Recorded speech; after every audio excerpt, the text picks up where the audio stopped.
Pozdrav svima, jel moram se predstavljam? Pa ajde, predstavit ću se. Ja sam Petrović Đorđe iz produkcije Nessus Digital, dobrodošli na još jedan channel update. Danas ćemo pričati o nekim projektima koje nismo snimili, koje smo trebali da snimimo i koje ćemo snimiti, pa ćemo tako početi sa projektom Delirium 2, koji nažalost nije odrađen u planiranom roku ovog letnjeg raspusta i evo nekih razloga zašto to nije realizovano. Zbog, kao što sami znate, enormnih vrućina u ovim južnim delovima Srbije, loša organizacija, budžet koji nismo imali za taj film, koja je dovela do toga da film uopšte ne bude sniman.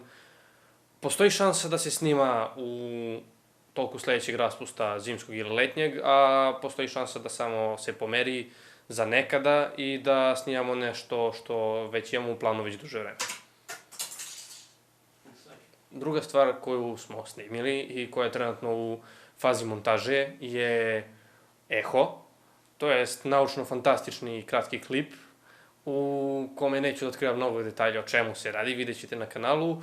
Isprobavamo neke nove efekte i isprobavamo neke nove načine snimanja, s obzirom da smo dobili novu kameru sa kojom trenutno ovo snimamo. U najavi je parodija za Marvelov film koji treba da izađe ove godine, Thor Ragnarok. To će da bude još jedna parodija ove godine, pored Spider-mana, koji je takođe zadnji klip na ovom kanalu.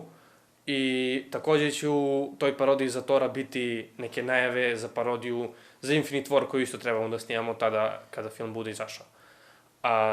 Takođe, trebalo bi ovog vikenda, ako ne ovog, onda sledećeg da snimamo, da ne bi mnogo spojlovao što se toga tiče.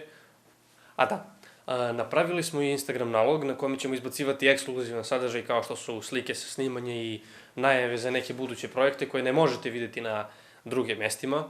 Takođe se možete pridružiti našoj Facebook grupi Nessus Digital i zapratiti stranicu. Takođe imamo i Twitter na kojem ćemo da poradimo malo. Trebalo bi da izmenimo sajt i linkove za sve te društvene mreže imate dole u opisu. To bi bilo to za ovaj update i vidimo se sledeći put. Takođe smo napravili novi Instagram nalog, to jest ne novi, Instagram nalog, na kome ćemo izbacivati novi... Šta mi je sto novi